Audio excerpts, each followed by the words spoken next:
Aneh sekarang ini ya. Orang ini seneng kertas semuanya. Duit kertas. Sertifikat kertas. Ijazah kertas. Itu belain kertas. Apa saja dilakukan. Itulah manusia. Sudah mau dibohongi kertas. Gitu nggak kalian? Nah, itu. Kenapa? Gua nggak beda maksudnya. Ya udah nggak apa-apa. Alhamdulillah kalau enggak ya. Jadi udah nggak dibohongi kertas lagi. Iya. Rebutan sertifikat, rebutan ijazah. Betul? Iya. Semua kertas kok. Nah, sekarang teruskan dulu. Wa rasulan ila bani Israel inni qad ji'tukum bi ayatin mir rabbikum. Perhatikan kata-kata saya. Inni qad ji'tukum bi ayatin mir rabbikum. Rasul itu berkata kepada Bani Israel, orang yang dapat ilmu untuk dirinya dan boleh menyampaikan pada orang lain ini berkata kepada orang yang mencari Tuhan, yang sedang melakukan perjalanan meniti ke dalam diri, apa yang dikatakan? Inni qad ji'tukum bi ayatin mir rabbikum. Aku datang pada kalian tidak sembarangan. Aku datang kepada kalian ingin menunjukkan tanda-tanda Tuhanku kepada kalian. Ini jelas ayatnya. Jadi seorang ulama itu harusnya bisa menjawab pertanyaan para pengikutnya tentang ilmu tauhid yang paling utama. Makanya seorang ulama yang pewaris ilmunya Rasul harus bisa mengatakan, inni qad ji'tukum bi ayatin mir rabbikum. Aku datang kepada kalian karena aku bisa menunjukkan kepada kalian tanda-tanda Tuhan kalian. Keren gak kalau gitu? Harusnya begitu. Jangan cuma ngomong pedoman hidup saya Quran, sunnah, tapi isinya nggak tahu. Kita kupas saja hari ini satu ayat ini supaya tuntas. Dan kalau kalian pernah mendengar saya mengupas ayat ini, nggak apa-apa. Hari ini berbeda konteksnya. Setiap saya membahas ayat yang sama di waktu yang berbeda, pasti aliran pengetahuannya berbeda. Walam yakul lahu kufuwan ahad. Spiritualitas itu tidak pernah sama. Spiritualitas itu warna-warni. Spiritualitas itu kaya. Tanpa batas. Nah, bagaimana caranya para rasul itu menunjukkan tanda Tuhan kepada Bani Israel? Harusnya ada pertanyaan lagi. Kan tadi baru statementnya, aku akan menunjukkan kepada kalian tanda Tuhan kalian. Selesai sampai di situ. Ya tentu saja yang mencari tidak selesai. Itu baru informasi, itu baru pengetahuan, belum jadi ilmu. Maka berikutnya apa? Timbul pertanyaan, bagaimana caranya engkau menunjukkan tanda-tanda Tuhanku kepada aku? Harusnya timbul pertanyaan baru. Ini namanya pertanyaan didaktik, itu namanya. Ini namanya pertanyaan produktif. Itu sebabnya di sekolah diajarkan bagaimana supaya para siswa itu belajar untuk mengembangkan pertanyaan. Masih ingat gak kalian dulu waktu nyusun skripsi? Kalau nyusunnya sendiri, kalau disusunin orang ya tentu saja gak ingat. Masih ingat juga? Bikin skripsi apa yang pertama kali digarap? Masih ingat gak? Ini kalian bikin skripsinya sendiri dulu atau nyontek? Kalau bikin skripnya sendiri, yang pertama yang harus dimiliki oleh seorang yang akan melakukan riset apa? Pertanyaan. Pertanyaan kemudian dirumuskan menjadi rumusan masalah. Rumusan masalah dirumuskan lagi menjadi judul. Sadar enggak? Atau nyontek judul dari orang? Nah ini masalahnya. Kan sebetulnya ada masalah, ada perumusan masalah, baru dibuatlah rumusan masalah itu dalam bentuk variabel. Misalnya, faktor-faktor yang menyebabkan pencuri semakin banyak di bulan Ramadan misalnya. Apa risetnya, apa variabelnya? Nah, tentu saja variabelnya adalah faktor-faktor. Faktor-faktor itu apa? Oh, faktor pertama adalah jam tidur. Karena kebanyakan di bulan Ramadan, orang itu habis buka puasa makannya banyak. Karena makannya banyak, tidurnya pules. Nah, kemudian dapat tuh, si pencuri mulai berpikir, masuk ke rumah bagusnya jam sekian. Karena perutnya sedang penuh, tidurnya pules, maka apapun yang terjadi di luarnya dia tidak tahu. Kesimpulan akhirnya apa? Risetnya, ternyata pencuri di bulan Ramadan kebanyakan masuk di rumah orang antara jam 9 sampai jam 1 malam. Itu kesimpulan.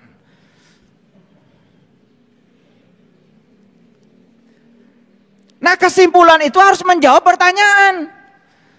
Makanya kalau saya nguji skripsi gampang saja. Mana pertanyaannya? Ini Pak.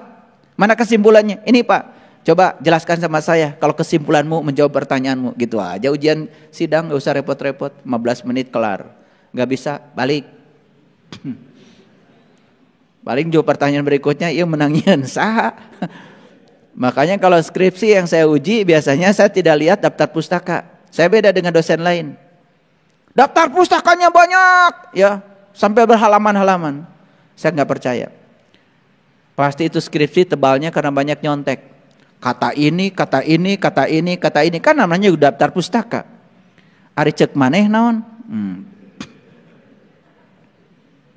Betul nggak? Kata ini, kata ahli ini nggak penting bagi saya. Cek maneh naon? Nah, kata dianya nggak ada. Apa yang mau saya kasih nilai? Berarti nilai buat orang yang ada tertulis di daftar pustakanya, buat Anda yang diuji Anda. Ngerti maksud saya? Ini penting nih, karena saya sedang bicara kesadaran. Yang gini aja kalau nggak dibicarakan, nggak sadar-sadar. Nah, pertanyaan kritisnya apa tadi?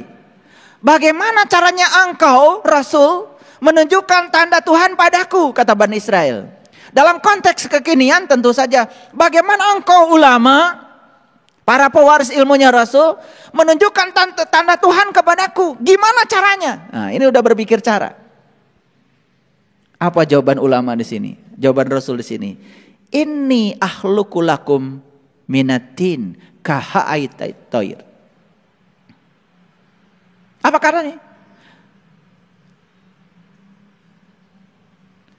Aku akan membuat kamu yang terbuat dari tanah berbentuk burung. Ini udah teknis nih. Ini akhluqu lakum minatin. Aku akan membuat kamu yang terbuat dari tanah itu kahaiatit toir. Toir itu burung. Berbentuk burung. Fa'anfuhu fihi. Dan aku akan meniupnya. Fayakunu. Kan kalian sering ngomong kun fayakun. Kun fayakunu. Nah, di sini ada kun fayakun. Dan begitu fayakunu toiran biiznillah.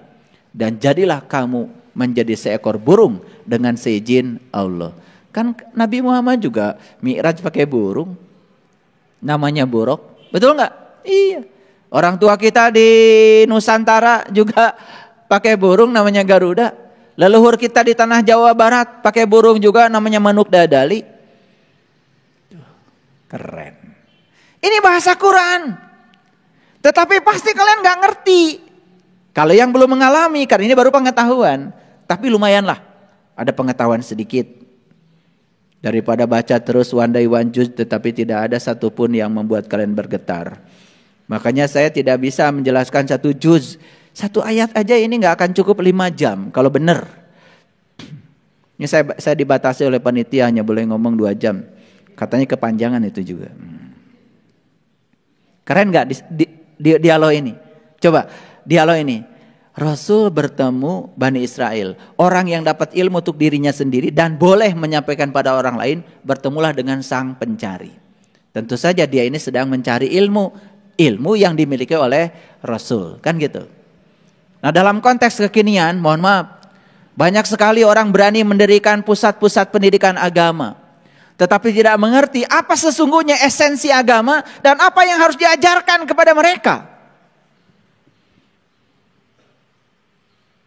Pokoknya kalau sudah punya grup kesidahan, sudah cukup beragama.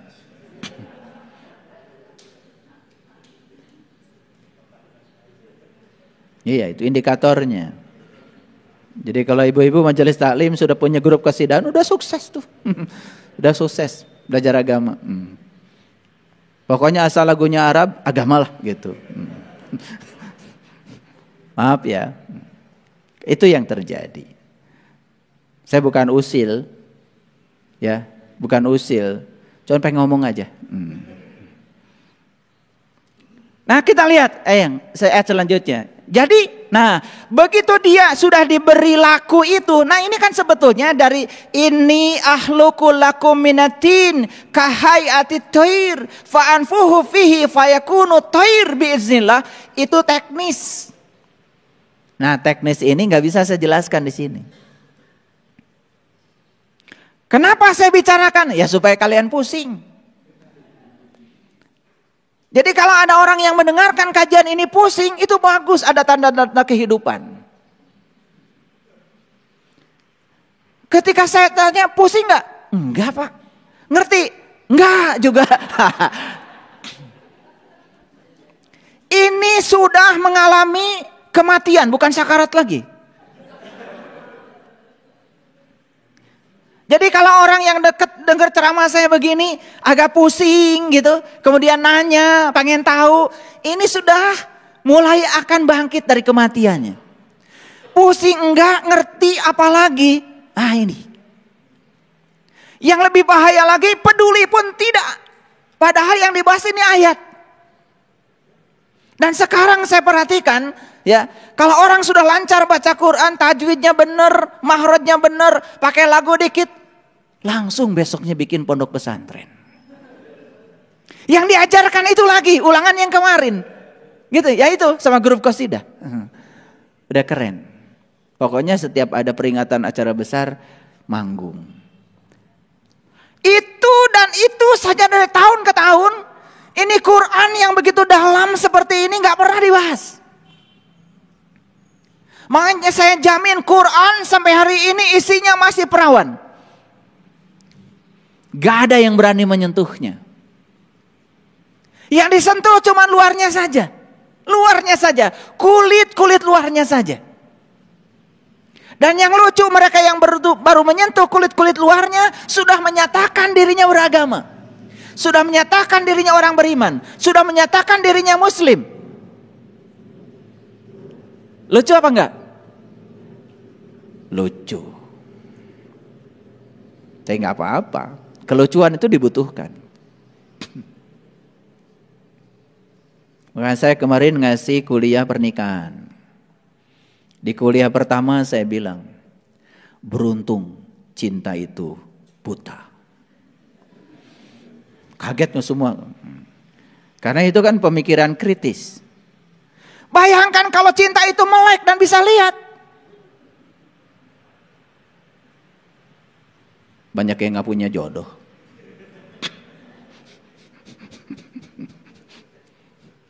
Gara-gara cinta buta, ya udah. Banyak yang berani memutuskan mau menikah. Banyak yang berani memutuskan berumah tangga. Coba kalau cinta itu melek.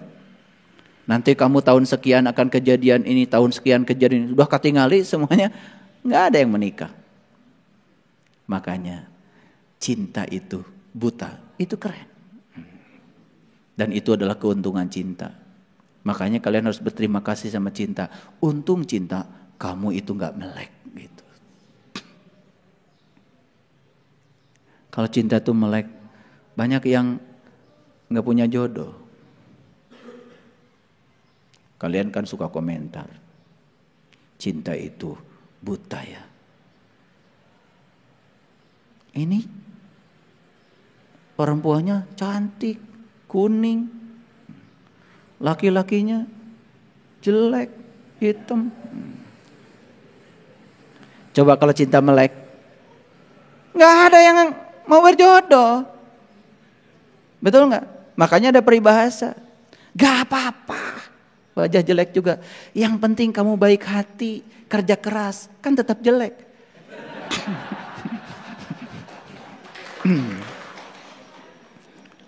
Itu peribahasa buatan saya. Jangan diikutin itu.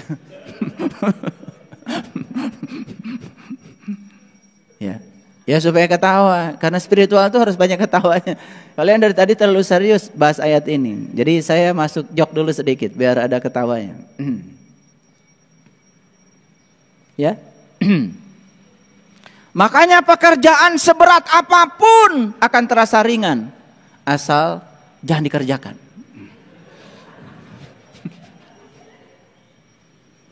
Betul nggak? Iya. Iya, itu peribahasa lebih bijaksana lagi itu. Pekerjaan seberat apapun akan terasa ringan. Asal antepkeun tong digawekeun. Ya. Makanya satu-satunya kunci kalau kalian ingin sehat, jangan sakit.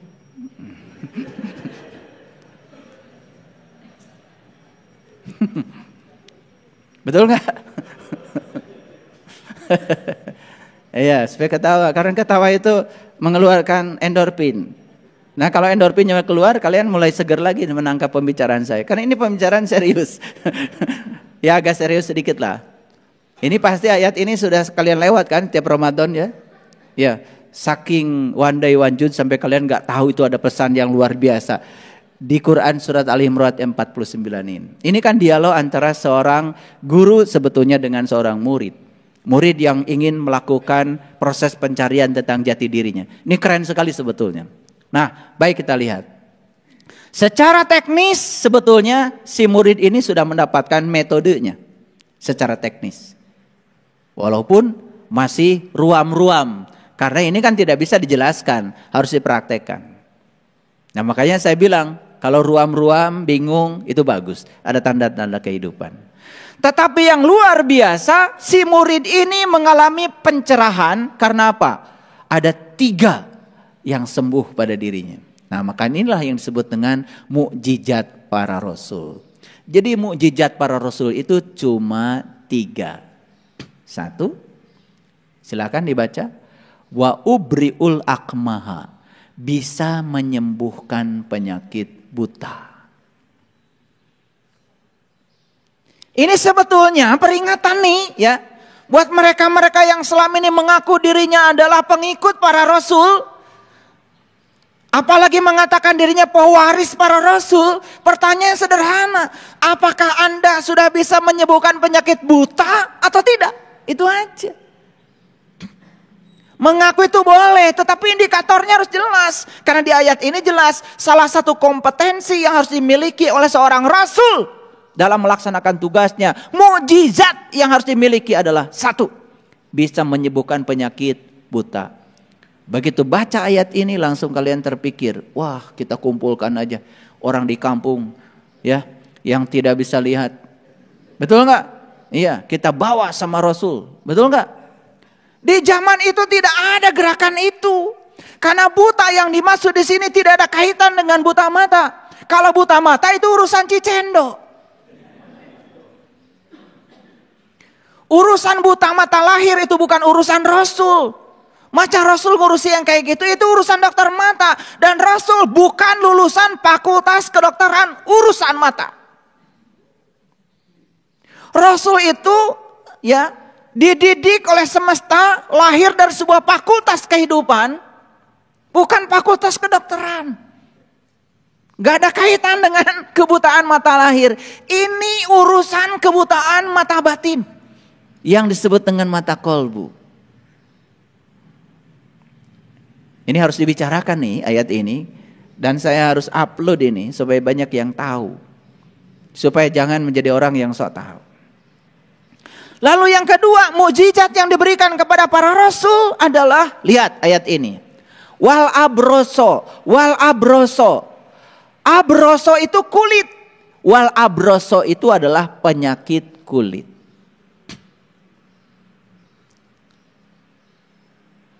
Sekarang sudah banyak sekali dokter spesialis kulit plus kelamin. Lulusan fakultas kedokteran. Lalu kalau penyakit kulit yang dimaksud di sini adalah bisul, kurap, kudis, panu, alergi. Rasul tidak pernah sekolah itu.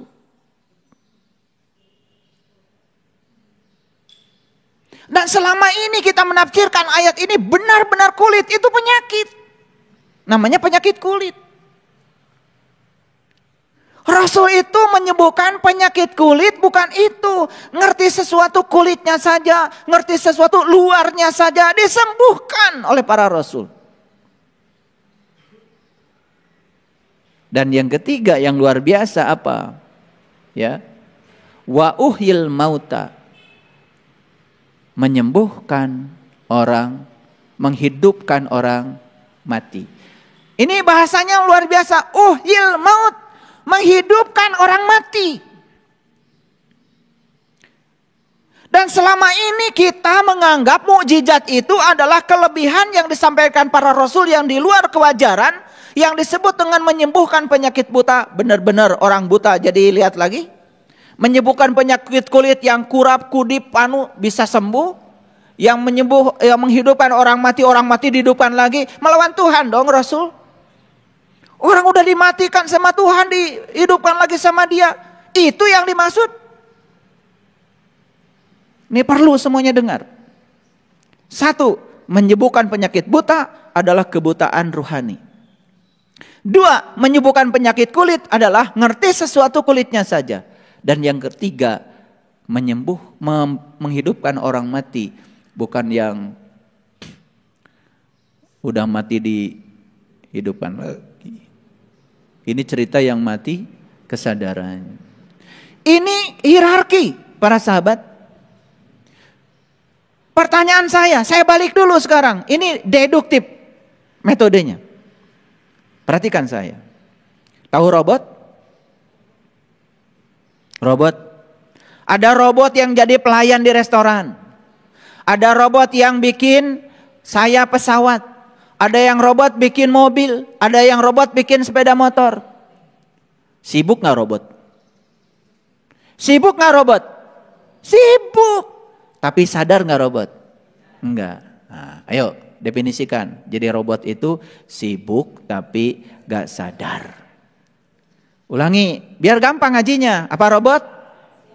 Sibuk tapi gak sadar. Ulangi lagi. Apa robot? Sibuk tapi nggak sadar. Tuh. Kalian sibuk nggak? Sadar. Biar gampang ngajinya ya. Makanya saya menggunakan pendekatan deduktif. Dibahas nomor 3 dulu. Harusnya dibahas nomor 1 dulu. Menyembuhkan penyakit buta, baru kulit, baru menghidupkan orang mati. Nah sekarang saya balik. Supaya sadar kita ini sekarang hidup apa mati? Pertanyaan saya yang kedua, robot hidup apa mati? Robot hidup apa mati?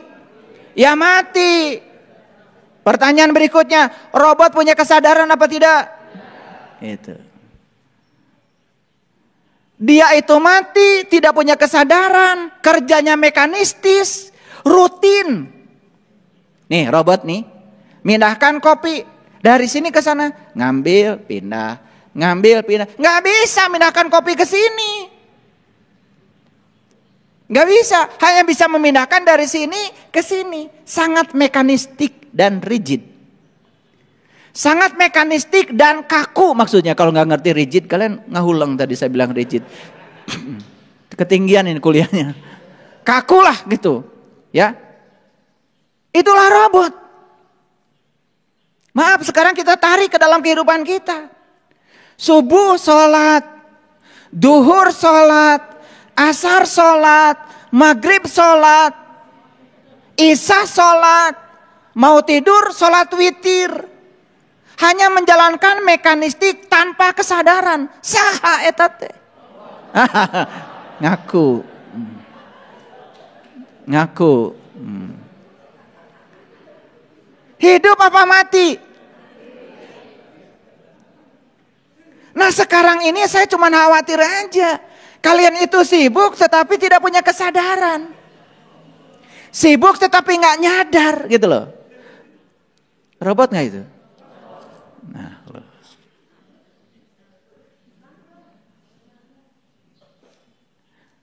Robot nikah nggak?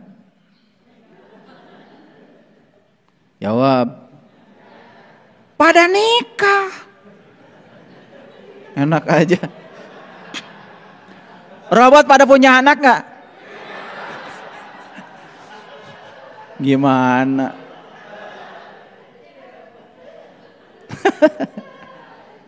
Robot hamil nggak?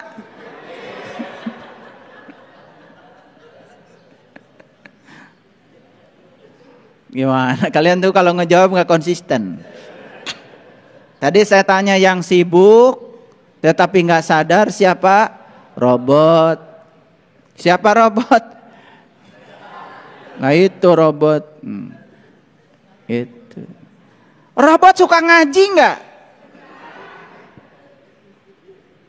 Robot bisa nyanyi nggak? Robot bisa baca kitab suci nggak? Nah loh.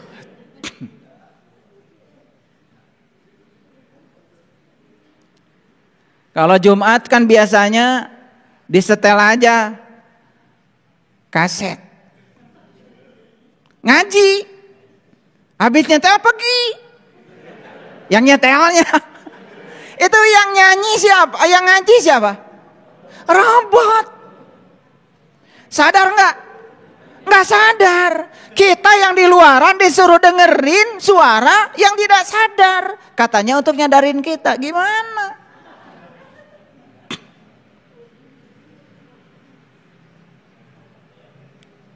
Jadi tadi saya tanya, robot nikah nggak? Nikah.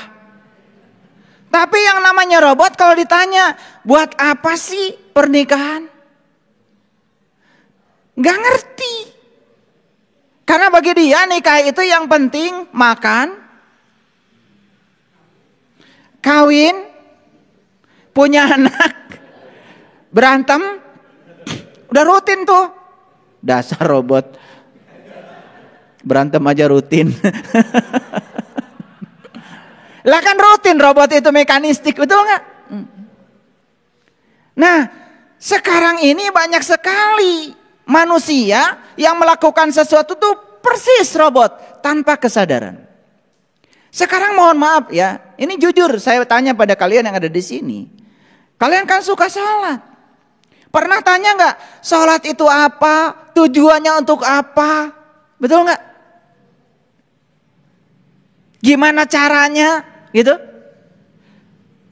Kalau kalian cuma sholat dan mekanistik, hanya melaksanakan itu saja, ngikutin kebanyakan orang, terus apa bedanya dengan robot? Sepanjang kalian tidak sadar dengan sholat kalian. Harusnya sadar dong.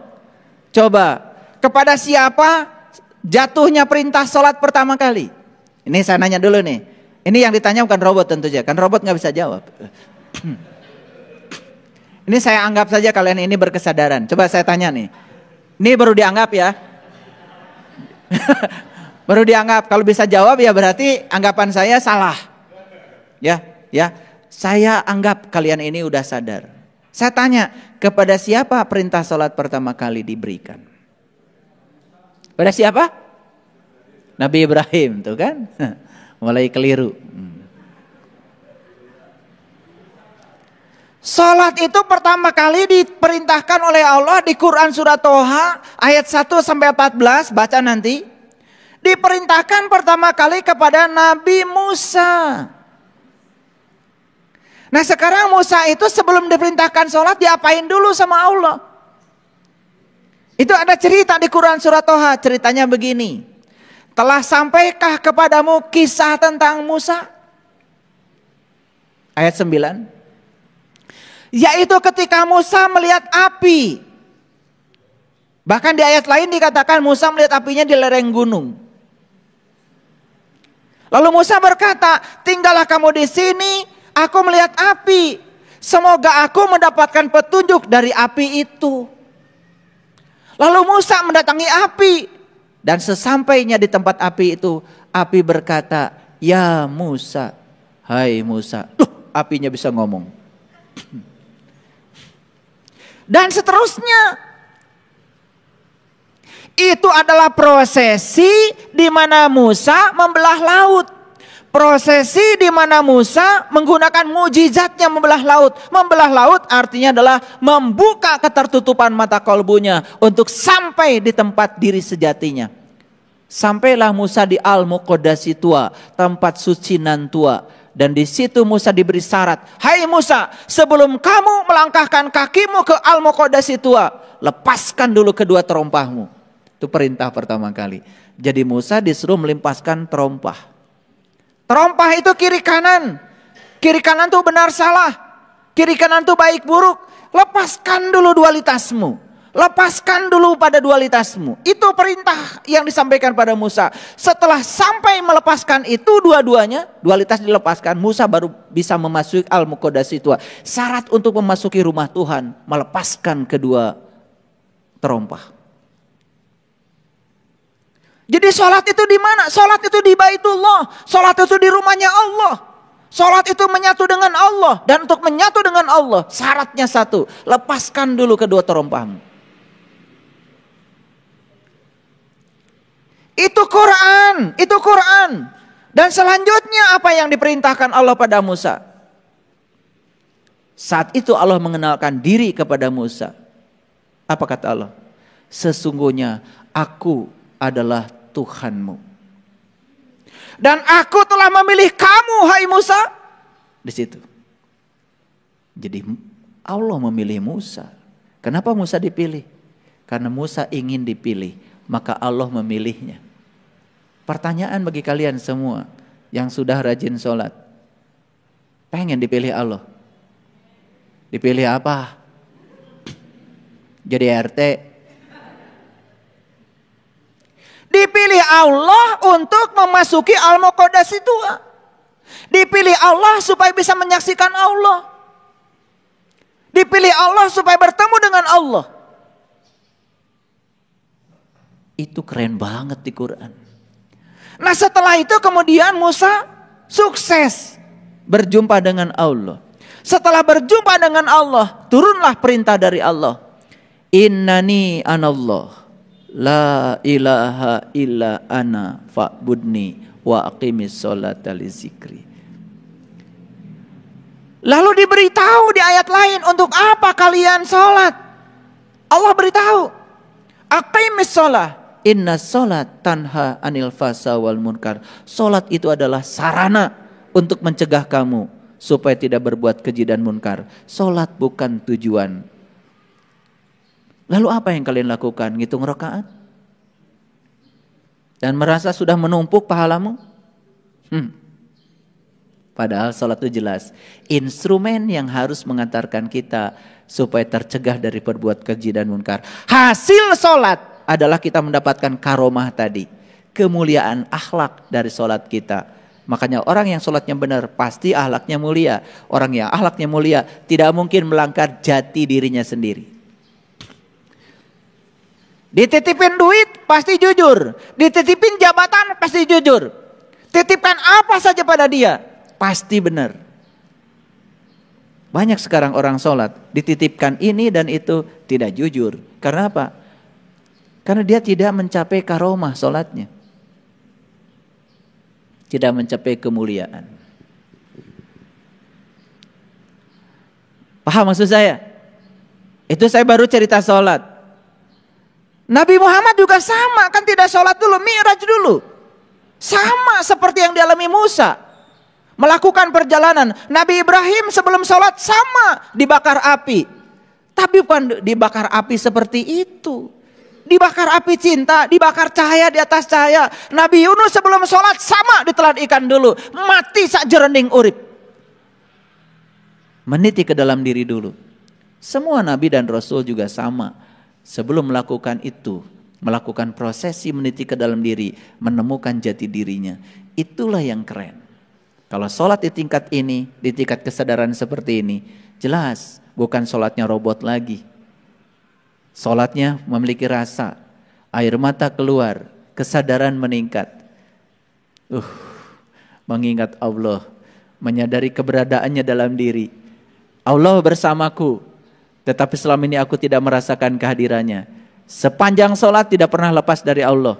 Menangis air mata mengucur karena apa? Merasakan penyatuan dengan Allah, merasakan kehadiran Allah dalam dirinya, merasakan dia memenuhi seluruh ruang kosong dalam dirinya.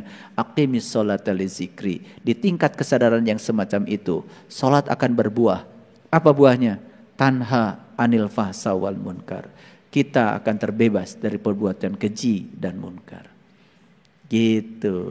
Nah, jadi sebetulnya tugasnya Rasul yang pertama nih dibalik, yaitu apa tadi? Menghidupkan orang mati. Yang sholatnya mati jadi hidup. Yang sholatnya mekanistik jadi tidak. Yang sholatnya cuma rutin jadi memiliki kepuasan. Nah, inilah tugasnya Rasul.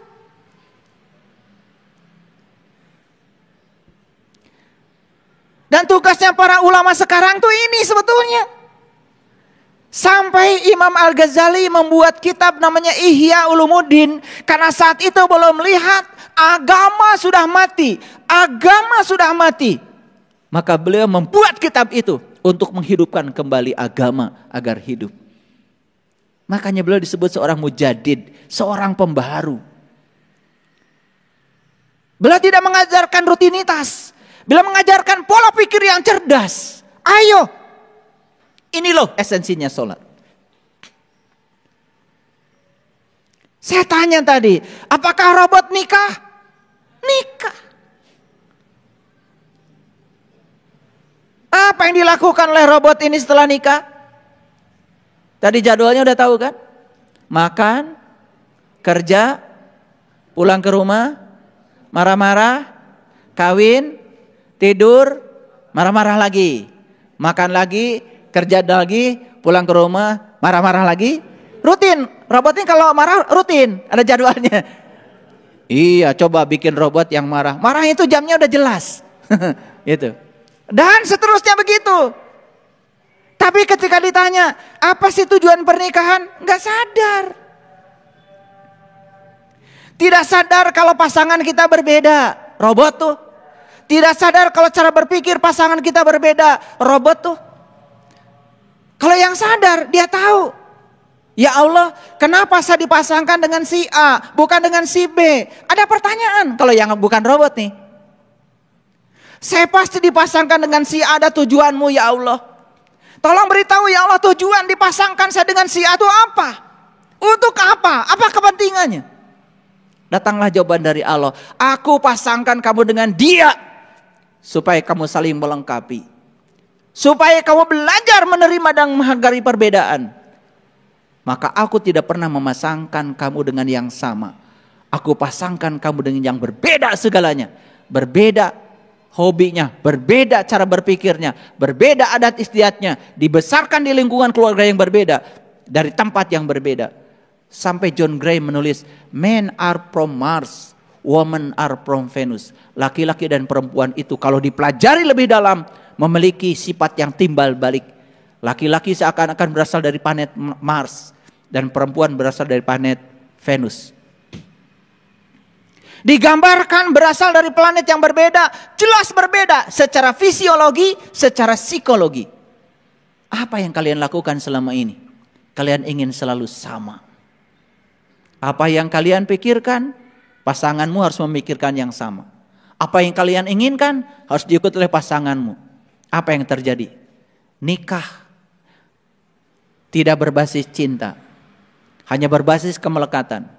Cinta itu saling memberi sayap, bukan saling mengikat.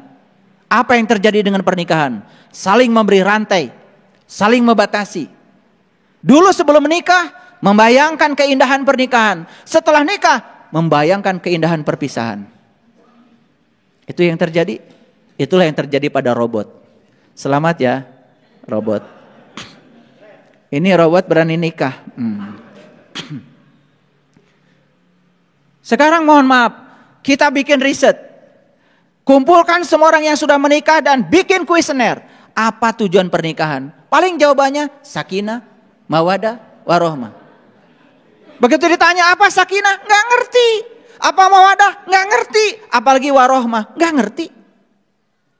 Karena apa? Karena pada saat nikah dia dengar ada orang yang bilang semoga, bukan semoga lagi, mudah-mudahan.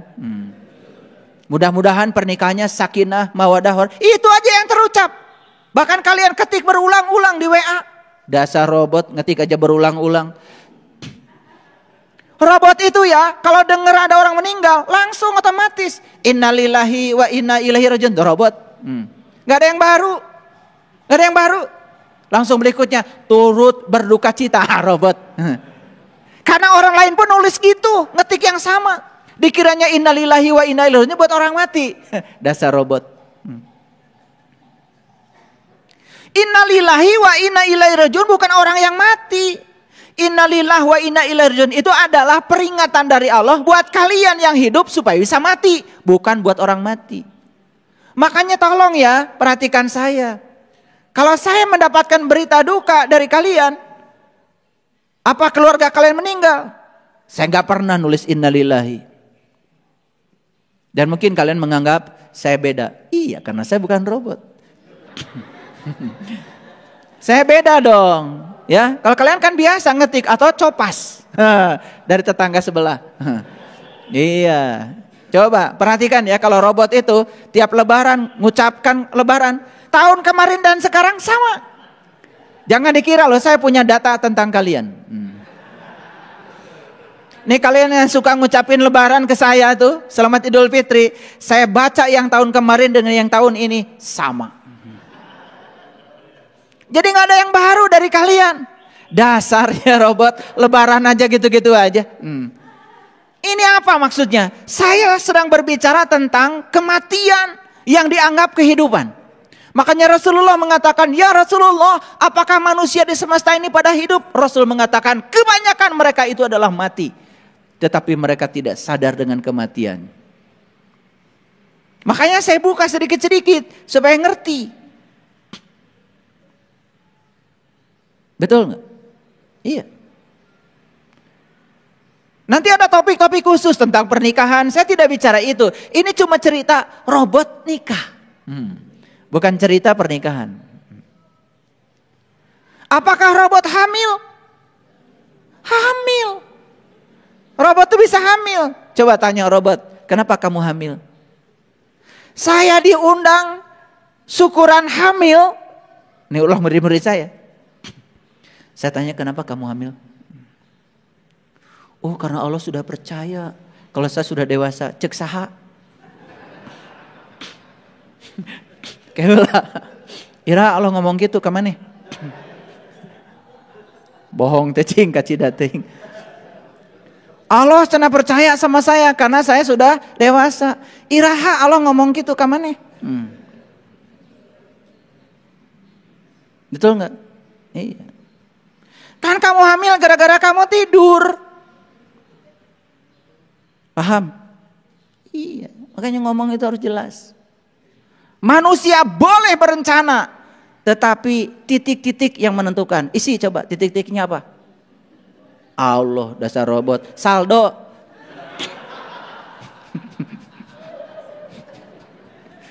Iya. Kalian nggak sadar-sadar aja. Betul nggak? Iya. Ayah guru, saya mau ikut umroh. Begitu saldonya nggak ada, jadi nggak umroh? Nggak ada. Makanya kalau ngomong jangan sembarang. Manusia boleh berencana, Allah yang menentukan. Salah itu. Manusia boleh berencana, saldo yang menentukan. Paham maksud saya?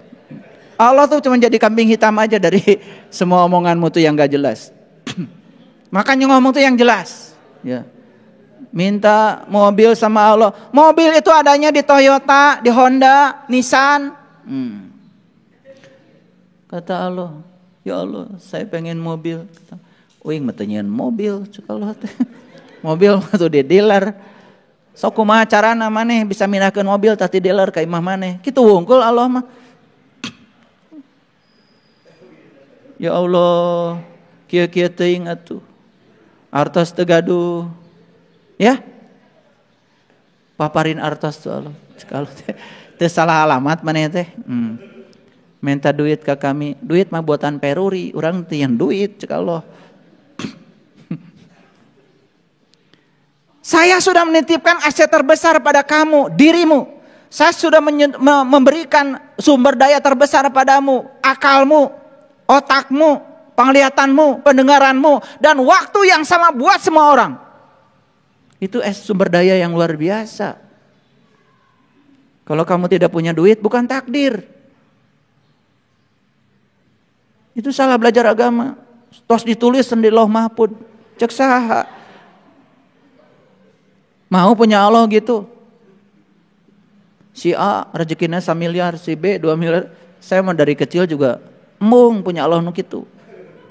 Saya pengen punya Allah yang sama dan adil. Memberikan kesempatan yang sama buat semua orang. Sama bahagianya, sama rezekinya. Gitu. Dan Allah sudah membuka ruang yang sama buat kita. Hati-hati tuh. Kalian bilang, kunaon mana teu boga duit? Takdir. Tos diserat di Lauh Mahfud sendab di bagian teu boga duit. Hanya Allah gitu.